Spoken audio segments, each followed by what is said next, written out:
everyone, welcome and welcome back to our YouTube channel English Honors Hub. So आज हम करेंगे ability enhancement course का हिंदी गो social media और blog लेखन। उसका आज हम करेंगे इकाई नंबर 2 सोशल मीडिया का व्यवहारिक पक्ष। इसके पहले इकाई के 2 चैप्टर हैं और दोनों चैप्टर कंप्लीट हो चुके हैं। और अगर आपने वो वीडियो अभी तक नहीं देखी है तो वेट किस चीज का कर रहे हो, अभी जाओ और देखो। दोनों चैप्टर्स के वीडियो हमारे YouTube चैनल पे अवेलेबल हैं, आप देख सकते हैं। दोनों चैप्टर के टोटल 5 वीडियोस है, पांचों देख लेना। तो आइए सबसे पहले हम देख लेते हैं प्रस्तावना। तो इस प्रस्तावना शुरू करने से पहले मैं आपको बता दूं कि इस चैप्टर में हम एडवर्टाइजमेंट के बारे में पढ़ेंगे और ये पढ़ेंगे कि एडवर्टाइजमेंट को किस तरह से बनाना चाहिए कि वो अट्रैक्टिव लगे, ये वो। आइए स्टार्ट करते हैं।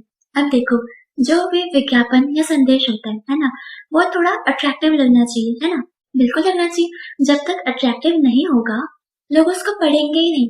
इसलिए जो विज्ञापन या संदेश की सजावट है ना, वो बहुत अच्छी होनी चाहिए। और याद रखना कि जो भी सजावट होती है ना, उसको सिर्फ उसके कलर से आकर्षित नहीं बनाना, आप कैसे लिख रहे हैं उससे भी आप उसको अपने एडवर्टाइजमेंट को आकर्षक बना सकते हैं। कि आप किस भाषा का उपयोग कर रहे हैं वो बहुत ज्यादा जरूरी है एडवर्टाइजमेंट लिखते टाइम। और एडवर्टाइजमेंट ऐसा होना चाहिए कि वो किसी भी इंसान के मन और दिमाग दोनों पे बैठ जाए, दोनों को एडवर्टाइजमेंट बिल्कुल अच्छे से समझ आ जाए, है ना। अब देखो, एडवर्टाइजमेंट का मतलब क्या होता है। एडवर्टाइजमेंट का मतलब होता है अपनी बात को बहुत ही मोहक और सटीक ढंग से जनता तक पहुंचाना, है ना। अभी हम देख लेते हैं सामाजिक अभियान के प्रचार के लिए सोशल मीडिया हेतु विज्ञापन निर्माण। अब देखो, बहुत सारे सामाजिक अभियान होते हैं जिनका प्रचार किया जाता है ना, तो उनका विज्ञापन भी बनाना पड़ेगा। अब विज्ञापन बनाने के लिए सोशल मीडिया का इस्तेमाल होगा क्योंकि ये सोशल मीडिया की जनरेशन है ना। अभी मैं आपको पहले बता देती हूँ सामाजिक अभियान क्या होते हैं। देखो, सामाजिक अभियान होता है कि समाज के सुधार के लिए या समाज में और ज्यादा बदलाव लाने के लिए, अच्छे के लिए, वो होता है हमारा सामाजिक अभियान। सो उसके लिए हम जो भी करते हैं, समाज की भलाई के लिए जो भी अच्छे काम करते हैं, विज्ञापन बना रहे हैं या कुछ भी कर रहे हैं, उसको हम बोलेंगे सामाजिक अभियान, सामाजिक कल्याण अभियान, है ना। पता है, सार्वजनिक सेवा विज्ञापन अभी यही हो गया कल्याण वाला, है ना। तो इसका पता है उद्देश्य क्या है कि जनता को जागरूक करके बहुत सारे मुद्दों पर उनको शिक्षित करना, क्योंकि ऐसी बहुत सारी चीजें होती हैं जो कि आम जनता को नहीं पता होती। तो इन विज्ञापन के जरिए उन लोगों को हम शिक्षित करते हैं। और सामाजिक अभियान के जो भी विज्ञापन बनाते हैं ना हम, वो पता है जो फर्स्ट वर्ल्ड वॉर हुआ था ना, उसके बाद से डेवलप हुआ था। और ये जो है सामाजिक अभियान, इसमें पता है लोग पैसा बनाने के लिए विज्ञापन नहीं बनाते, बल्कि कुछ स्पेसिफिक एजेंडा के लिए बनाते हैं, जिसकी वजह से हम जो भी समाज में समस्याएं होती हैं उसको हल कर सके, उसका जो भी सॉल्यूशन है वो निकाल सके, उसके उद्देश्य से होती है, ना कि पैसा बनाने के उद्देश्य से। तो आइए अभी देखते हैं भारत में सामाजिक अभियान के लिए विज्ञापन। तो भारत में पता तो सबसे पहला सार्वजनिक विज्ञापन था ना, वो था 1976 में आया था, जो कि था परिवार नियोजन अभियान। ये अभियान जनसंख्या वृद्धि को कंट्रोल करने के लिए होता है और इसका उद्देश्य था भारत की जनता को जागरूक करना। और इस अभियान के लॉन्च के बाद भारत सरकार ने क्या किया, जो पीएससी होता है उसको भी लॉन्च कर दिया। अब पीएससी के लॉन्च के बाद से इस अभियान को भारत के लोगों ने और उसके सरकार ने बहुत शक्तिशाली और प्रभावी रणनीति के रूप में देखा। अब देखो, टीवी तो हर किसी के घर में होता है ना, तो टीवी पता है लोगों तक ना कोई भी संदेश पहुंचाने का बहुत अच्छा माध्यम था। तो लोगों ने क्या किया, जो टीवी पे एडवर्टाइजमेंट बनाने शुरू कर दिए, जैसे कि हम तो हमारे दो, छोटा परिवार सुखी परिवार, जैसे कुछ आकर्षक नारे को डिजाइन किया गया था और वो टीवी के माध्यम से लोगों तक पहुंचाया गया। और काफी लोग उस विज्ञापन को देखने के बाद जागरूक हुए। इन संदेशों ने भारत के लोगों पर बहुत गहरा प्रभाव डाला। फिर ये जो भी थे ना नारे, हम तो हमारे छोटा परिवार सुखी परिवार, ये फिर भी इतना ज्यादा प्रभाव में नहीं आया था। जब से गर्भ निरोध के विज्ञापन को लॉन्च किया गया ना, उसके बाद से ये नारे प्रभाव में आए। पता है क्या होता है इससे? फिर ये इस कार्यक्रम के ये जो भी थे ना विज्ञापन, इसकी सफलता के बाद जो भारत के लोगों में जो जागरूकता पैदा हुई ना, उद्देश्य था भारत के लोगों में जागरूकता पैदा करना, और जो कि हुआ भी। फिर इसके बाद विज्ञापन को ना बहुत ही अच्छे रूप में देखा गया, लोगों को जागरूक करने का माध्यम। फिर पता है भारत में ना सामाजिक अभियान के लिए विज्ञापन में एनिमेशन जोड़े गए। एनिमेशन जोड़ने के बाद जो पीएससी का एडवर्टीजमेंट था, तो उसको काफी ज्यादा बल मिला, लोग उसको और समझने लग गए। फिर 1974 में एक एनिमेटेड फिल्म रिलीज हुई थी, इसका नाम था एक अनेक एकता। इसके माध्यम से राष्ट्रीय एकता का विचार भारतीय जनता के मन में पहुंचाना था। लेकिन ना इस उद्देश्य के लिए कोई भी बेहतर माध्यम नहीं था। लेकिन फिर भी समय के साथ साथ सामाजिक अभियान के जो विज्ञापन थे, उन्होंने अपनी एक अलग जगह बना ली। फिर हम देखते हैं सामाजिक अभियान के लिए विज्ञापनों हेतु रणनीति।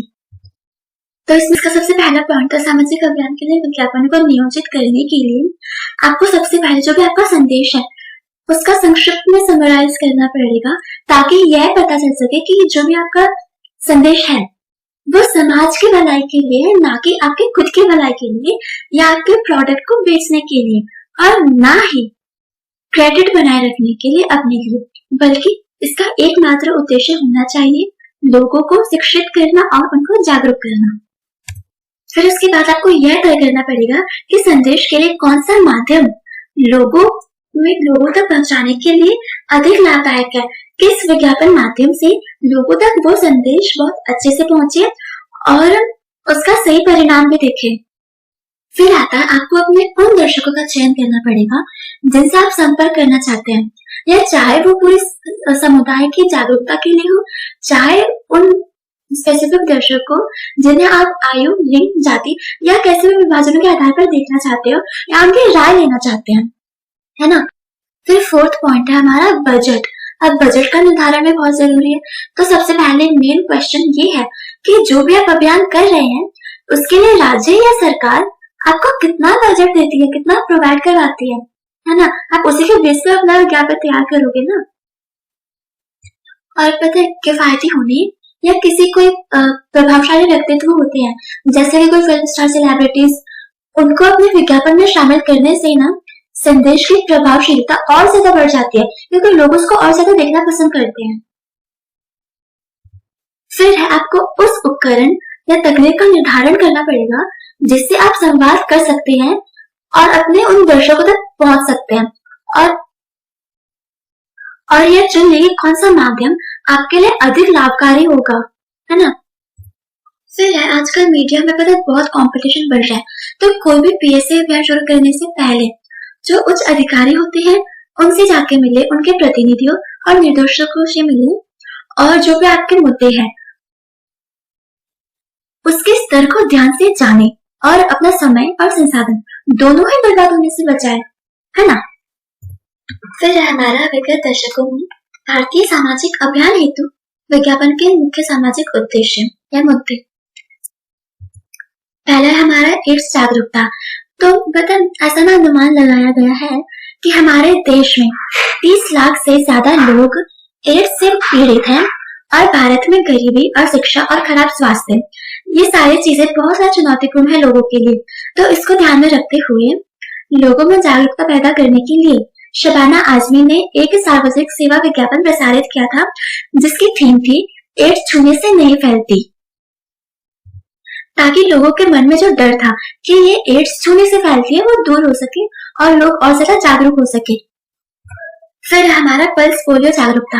अब भारत में पल्स पोलियो जागरूकता 1998 में कवरेज के उद्देश्य से किया गया था,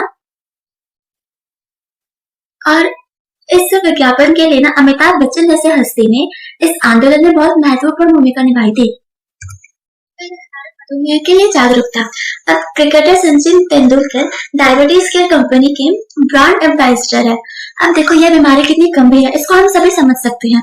तो इस बीमारी से लड़ने के लिए अभियानों को और अधिक प्रभावी बनाने के लिए बड़े हस्तियों की मदद लेनी तो पड़ेगी, है ना। तभी तो लोग जागरूक होंगे।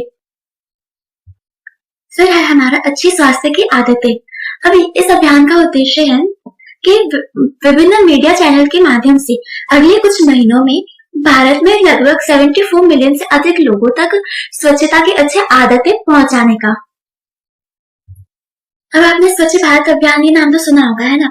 तो इसका था स्वच्छ आदत स्वच्छ भारत।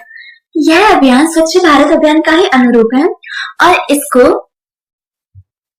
बीमारियों से लड़ने और बचाने के लिए अच्छी आदतें डालने के लिए बनाया गया था, ताकि हम बीमारियों से अच्छे से डील कर सके। फिर हमारा नेत्रदान अभियान। हम भारत में पता है लगभग 50 लाख से भी ज्यादा लोग कॉर्नियल ब्लाइंडनेस से पीड़ित है और यह एक इलाज योग्य बीमारी, इसका इलाज हो सकता है, लेकिन लोग इसको इग्नोर कर देते हैं और इग्नोरेंस की वजह से वो लोग अपना पूरी लाइफ अंधेरे में रहने के लिए मजबूर होते हैं।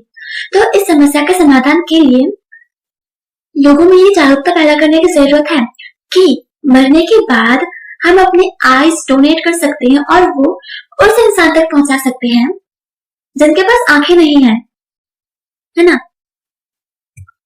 फिर हमारा पानी, तेल, बिजली बचाना। अब इस ग्रह के जो भी संसाधन है उनको बचाना हम सबका दायित्व है ना, ताकि जो भी हमारा फ्यूचर हो वो सिक्योर रह सके। तो इसके लिए जो भी हमारे पास रिसोर्सेज है हमें उसको बचाना पड़ेगा।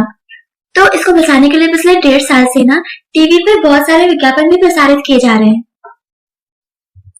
फिर हमारा नशे में ड्राइविंग के खिलाफ। तो पता है शराब पी के गाड़ी चलाना भी भारत सरकार के लिए एक बहुत बड़ा चिंता का विषय है, क्योंकि कितने सारे लोग ऐसे होते हैं जो शराब पी के ड्राइविंग करते हैं और उसकी वजह से कितने रोड एक्सीडेंट होते हैं, कितने लोग अपनी जान गंवा बैठते हैं, है ना? तो इस तरह की लापरवाही ना करें और ड्राइविंग करते टाइम इन सारी चीजों से दूर रहे। ड्राइविंग करते टाइम आपका ध्यान सिर्फ और सिर्फ ड्राइविंग पे होना चाहिए। फिर हमारा परिवार नियोजन। अब भारत में गरीबी, बेरोजगारी, अशिक्षा, बीमारी, कुपोषण जैसे जितने मुद्दे हैं, इन सबका मेन रीजन पता है क्या है? बढ़ती जनसंख्या। एक डेमोक्रेटिक कंट्री होने के नाते अब भारत में चीन की तरह एक बच्चे वाली नीति तो हम नहीं अपना सकते, है ना? तो इस समस्या से निपटने के लिए भारत सरकार ने क्या किया? परिवार नियोजन का कार्यक्रम शुरू कर दिया। कन्या भ्रूण हत्या। अब ये तो हम सभी जानते हैं कि कन्या भ्रूण हत्या किस रीजन से होती है। लोगों को बेटियों से ज्यादा बेटे चाहिए होते हैं और यह हर जगह नहीं होता, ऐसे गांव में होता है और ऐसे इलाकों में होता है जहाँ पे शिक्षा और जागरूकता ज्यादा नहीं है। जैसे यहाँ पे मेंशन है पंजाब और हरियाणा, तो वहां पे ऐसी चीजें ज्यादा देखने को मिलती है कि लोग चाहते हैं कि उनके घर पे बेटा हो बेटी ना हो, और जैसे ही उनको पता चल जाए कि उनके घर में बेटी है तो वो उनको मार देते हैं। तो पता एक रेशियो भी निकाला गया था 1999 में 1000 लड़कों के ऊपर 947 लड़कियां थी, ये रेशियो था। फिर 10 साल बाद ये रेशियो और भी ज्यादा गिर गया, 1000 लड़कों पे 927 लड़कियों का रेशियो था। तो ये तो कम होता जा रहा है ना। तो इससे निपटने के लिए भी एक अभियान लॉन्च किया गया था जिसका नाम था बेटी बचाओ बेटी पढ़ाओ अभियान। इसका जो नेक्स्ट पार्ट है वो हम करेंगे अगली वीडियो में। आज के लिए इतना ही। होप आप सबको आज की वीडियो अच्छी लगी हो, तो वीडियो को पूरा देखना, लाइक, कमेंट, शेयर और सब्सक्राइब करना बिल्कुल भी ना भूलें। और अगर कुछ समझ में ना आए तो कमेंट में पूछ सकते हैं। और अगर आपको बाकी सब्जेक्ट्स के नोट्स चाहिए तो आप हमारा टेलीग्राम चैनल ज्वाइन कर सकते हैं, जिसका लिंक डिस्क्रिप्शन में दिया हुआ है। वहां पे आपको सभी सब्जेक्ट के नोट मिल सकते हैं, हम प्रोवाइड करवाते हैं।